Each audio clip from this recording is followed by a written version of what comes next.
कल दिनांक 24 फरवरी 2025 को नागरिक जन कल्याण समिति के तत्वाधान में दिल नवाज खान एडवोकेट ने पंजीकरण एवं अमनेस्टी स्कीम पर एक गोष्ठी का आयोजन किया।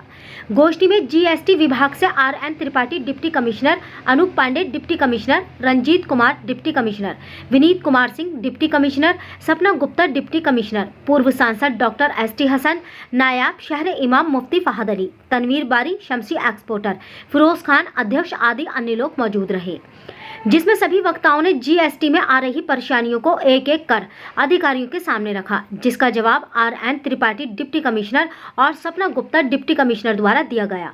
कार्यक्रम का आयोजन दिल नवाज खान एडवोकेट द्वारा अपने वक्तव्य में जीएसटी से संबंधित 10 सवाल रखे गए, जिनका जवाब अधिकारियों द्वारा दिया गया। गोष्ठी का संचालन साजिद मंसूरी द्वारा किया गया। गोष्ठी में उपस्थित नौमान मंसूरी, आमिल एडवोकेट, सलीम वारसी, कमर सलीम पार्षद, मिर्जा अरशद अली बेग, शकील अहमद, मती उर रहमान, तंजीम उद्दीन, वसीम उद्दीन, तौहीद, शाहनवाज, कमर उज्जमा, खालिद खान, मोहम्मद आमिर, मोहम्मद अनीस, एजाज सिद्दीकी आदि लोग मौजूद रहे। मीडिया का अधिकारियों से आसिम खान की रिपोर्ट। करने में या उसके डिसीजन पे भी कोई अंतर नहीं आएगा, भले ही ऑर्डर का डेट आज का लिया जाए। ओवरऑल एमनेस्टी इसकी बहुत अच्छी है, इसका आप लोग लाभ उठाइए। और डॉक्टर ST हसन साहब और मुफ्ती फहद अली साहब का इस प्रोग्राम में अपने तहे दिल से खैर मकदम और स्वागत करता हूँ। जब मैं इस प्रोग्राम को करने के लिए ग्राउंड पर गया तो मेरे सामने कुछ सवालात आए, जिसमें से बहुत सारे सवालात विभिन्न व्यापारियों और अधिवक्ताओं ने पूछे। उसके अलावा मेरे सामने जो सवाल आए हैं, प्रश्न आए हैं, उसका मैं आपके सामने प्रस्तुत कर रहा हूँ। सबसे पहला अनिवार्य हमारे लिए पंजीयन है व्यापारियों के लिए। तो एक व्यापारी का सवाल मेरे सामने ये आया कि उसका रजिस्ट्रेशन अप्लाई हुए 30 दिन हो गए हैं, लेकिन उसका GST नंबर नहीं आया है, ना ही उसके पास शो काज नोटिस आया है, ना कोई क्वायरी आई है, कुछ नहीं आया है। तो मेरे इस सवाल का जवाब और पोर्टल पर अगर लोगों को बता दूं, हमारे यहाँ जो छोटे भट्टी वाले कार्य करते थे, उन लोगों को पॉल्यूशन विभाग से, राज्य सरकार से बहुत सारी कठिनाइयां आ रही थी, जिसमें काफी टाइम से आप लोग सुन रहे होंगे, जो ढलाई की भट्टियां थी या सिल्ली की भट्टियां थी, वो गैस भट्टी में कन्वर्ट करने का सरकार का प्राविधान चल रहा था। उसमें कई भट्टियां हमारे अनवर अब्बासी साहब बैठे हैं, साहिल जर्जर साहब बैठे हैं, उन्होंने लगवाई भी हैं, नुमान मंसूरी साहब बैठे हैं, उनकी बहुत कोशिशें और कवाइशें रही हैं। और पहली भट्टी का इनॉग्रेशन 2020 में शायद नुमान मंसूरी साहब ने करूले पर कराया था, तो उसी के एवज में उस भट्टियों में कामयाबी हासिल नहीं हो पा रही थी।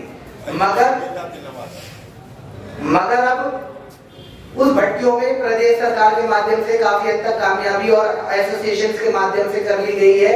तो उसका कल एक मॉड्यूलर गैस आधारित भट्टी एवं व्यवसाय मॉडल प्रदर्शन कल मुरादाबाद में किया जा रहा है, जिसका एक तो जो हमारा कंज्यूमर है, जहां से हम टैक्स कलेक्ट करते हैं, दूसरी कड़ी आप आते हैं, जिनका कितना बड़ा योगदान है इसको आप महसूस नहीं कर पाते, क्योंकि आप किस तरह से कलेक्ट करते हैं, हम लोग भी उसी परिवार से जुड़े हैं, उसको महसूस भी कर रहे हैं। तीसरा हमारे अधिवक्ता हैं या और भी जो अकाउंटेंट्स हैं, CA हैं, जो इसमें सहयोग कर रहे हैं। और चौथा है गवर्नमेंट, जहां पे आप जमा करते हैं। ये हमारे परिवार की कड़ी है। अभी हमारे कुछ पूर्व वक्ताओं ने कहा था कि साहब पहले लोग ऑफिस में रहते थे, आज कितना कष्ट सह के यहाँ पे आए हैं। तो मैं कहना चाहता हूँ कि मैं कष्ट सह के नहीं आया हूँ, मैं अपने परिवार में आया हूँ और अपनी बात को रखने आया। स्टेज पर निश्चित GST से तशरीफ लाए हुए डिप्टी कमिश्नर साहब और बाकी हजरात जो उनकी टीम के तौर पर यहाँ आए हुए हैं, इसी तरह अर्दिल अजीज डॉक्टर ST हसन साहब, तनवीर बारी साहब, खूबसूरत निजामत करवा रहे मंसूरी साहब, दिल नवाज एडवोकेट साहब। GST का नाम सुनते ही लोगों के दिलों में डर सा पैदा हो जाता है कि पता नहीं कौन सी चीज। देखिए, हम और आप जो तिजारत करते हैं, यानी जो कारोबार करते हैं, और उस कारोबार को करने वाले को ताजिर कहते हैं, इसका दीन और शरीयत में बड़ा अहम रोल अदा किया गया। मैं कोई एक्सपोर्टर नहीं, कोई कारोबारी नहीं, लेकिन बहुत से एक्सपोर्टर्स और कारोबारियों के साथ उठना बैठना है, परेशानियां दुख सुख में शरीक रहता हूँ।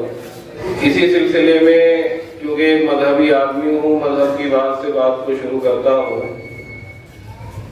कि नबी करीम सल्लल्लाहु अलैहि वसल्लम ने फरमाया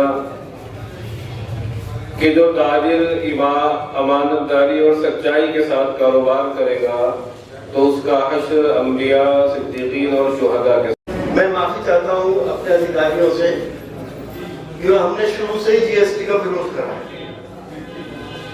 और जीएसटी जिस वक्त आया था और जो हमने कहा था वो एग्जैक्टली साबित हो गया। हमने पार्लियामेंट के अंदर भी विरोध करा और आज नतीजा ये है कि हिंदुस्तान का कोई आदमी ऐसा नहीं है जो जीएसटी टैक्स नहीं दे रहा। जब पैक्ड फूड पे जीएसटी लगा हुआ है, दूध पे लगा हुआ है, आटे पे लगा हुआ है और बच्चों की जो पेंसिल कटर होते हैं उन पे लगा हुआ है, तो हम किससे क्या उम्मीद करें? आपने एक्सपोर्टर्स जब शुरू में मैं तन्वी बारी साहब, आपको याद होगा कि एक्सपोर्ट पे कितना बुरा असर पड़ा। एक दौर हमने वो देखा है जब 22,000 करोड़ का एक्सपोर्ट मुरादाबाद से होता है। और जीएसटी शहरी हमारे जितने भी लोग बैठे हैं सबको मेरा सलाम। हमारे भाई आज जो निजामत कर रहे हैं बहुत अच्छी साजिद मंसूरी साहब, काफ़ी उन्होंने मेरे बारे में चढ़ा दिया है।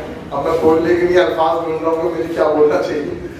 और हमारे बीच हमारे रामनाथ त्रिपाठी जी DC6 के प्रशासन और हमारे सेक्टर साहब, सेक्टर 8 के और सपना गुप्ता जी, हमारे ज़िले के शहर के नयाब इमाम साहब, बहुत हरदिल शख्सियत मुफ्ती फहद साहब बैठे हैं। मैं सिर्फ इस मौके पर क्योंकि सब लोगों ने अपने ख्यालात का इजहार कर ही किया है। आज यहाँ पे इस मंच पर आने का धन्यवाद आभार व्यक्त करते हैं। साथ ही हमारे बीच में उपस्थित हमारे पूर्व सांसद जो बहुत जिन्होंने हमारे मुरादाबाद शहर के लिए बहुत काम किया है, साथ ही हमारे नायब इमाम साहब तो बहुत लोकप्रिय है, बहुत तेजी के साथ उन्होंने सबके दिल में, जैसे बड़े इमाम साहब हैं ऐसे ही छोटे इमाम साहब ने भी अपने सबके दिल में जगह बनाई है। हम उनका भी तहे दिल से आभार व्यक्त करते हैं। तनवीर मानी साहब, और आप भी निर्यातक हैं, अच्छा हर सोशल कमेटी में उपस्थित रहते हैं।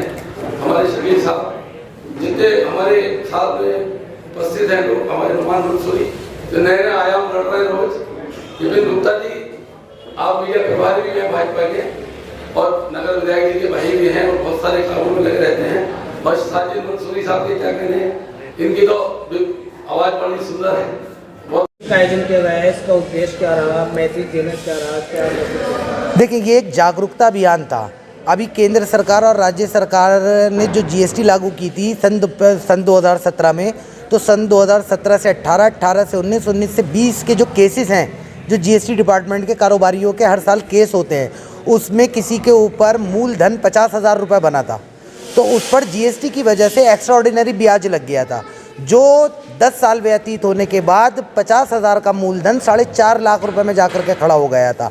हम काफ़ी टाइम से इस इशू को उठाते आ रहे थे, ज़िला उद्योग बंधु के माध्यम से, मंडलीय उद्योग बंधु के माध्यम से और काफ़ी सरकारी कमेटियों की जिसके हम मेंबर थे। उसके बाद शासन प्रशासन डीएम साहब के माध्यम से काफ़ी लेटर्स शासन को लिखे गए। वहाँ उन्होंने, केंद्र सरकार ने उसी के उपलक्ष्य में एक स्कीम लॉन्च करी है, एमएनएसटी स्कीम, जिसमें उन्होंने कहा है कि 31 मार्च तक इसकी लास्ट डेट है। 31 मार्च तक जिन लोगों पे के मूलधन पर अतिरिक्त ब्याज लगा दिया गया है, अगर वो 31 मार्च तक इस स्कीम में अप्लाई करके इसका फ़ायदा उठाएंगे तो उसमें मूलधन जमा करा करके सारा ब्याज माफ़ कर दिया जाएगा। आज का कार्यक्रम किया गया है, क्या उद्देश्य दिया गया है जो आपने कार्यक्रम किया है और किसके द्वारा किया गया है? सर, इस कार्यक्रम का मुख्य उद्देश्य व्यापारियों की जो ग्राउंड लेवल पर समस्याएं हैं उनको अधिकारियों के समक्ष रखना और उनका उत्तर दिलवाना। ये कार्य मेरे द्वारा साजिद साहब के साथ ग्राउंड पर सबसे बड़ी एक समस्या ये आती है कि मैंने माल ए से ख़रीदा, ए ने बी से ख़रीदा, बी ने सी से ख़रीदा, सी ने डी से ख़रीदा, लेकिन डी पता चलता है कि डी का रजिस्ट्रेशन कैंसिल हो चुका है। अब उसके लिए क्या ए दोषी है? उसका हमारे श्री RN त्रिपाठी जी द्वारा सम्मान से जवाब दिया गया कि पोर्टल पर अब ऐसी व्यवस्था आने वाली है 3-4 महीने के बाद कि ये सारी दुश्वारियाँ परेशानियाँ दूर हो जाएंगी। दूसरी समस्या हमारी ये थी कि जो हमारे पॉलिश वाले हैं, ढलाई वाले हैं, छिलाई वाले हैं, जॉब वर्कर वाले हैं, उन लोगों का रास्ते में पुलिस माल रोक लिया करती थी। श्री RN त्रिपाठी जो कि डिप्टी कमिश्नर प्रशासन है, उन्होंने इस बात का जवाब दिया कि ये माल रोकने की अथॉरिटी सिर्फ सेल टैक्स ऑफिस को है। यदि अगर कोई पुलिस वाला आपका माल रोकता है तो आप तुरंत सेल टैक्स ऑफिस के नंबर पर कांटेक्ट करें और सूचित करें। सूचित करने के बाद उनका नियमों के अनुसार पालन करके उनके समस्त दायित्व को समाधान निकालकर सुलझाया जाएगा। और अनेक समस्याएं डीसी प्रशासन के सामने श्री RN त्रिपाठी जी के सामने रखी गई और श्री सपना गुप्ता जी के सामने रखी गई। उन्होंने बहुत सही तरीके से जवाब दिया और कुछ समस्याएं ऐसी हैं जिनका उन्होंने आश्वासन दिया हमें कि वो राज्य सरकार और केंद्र सरकार को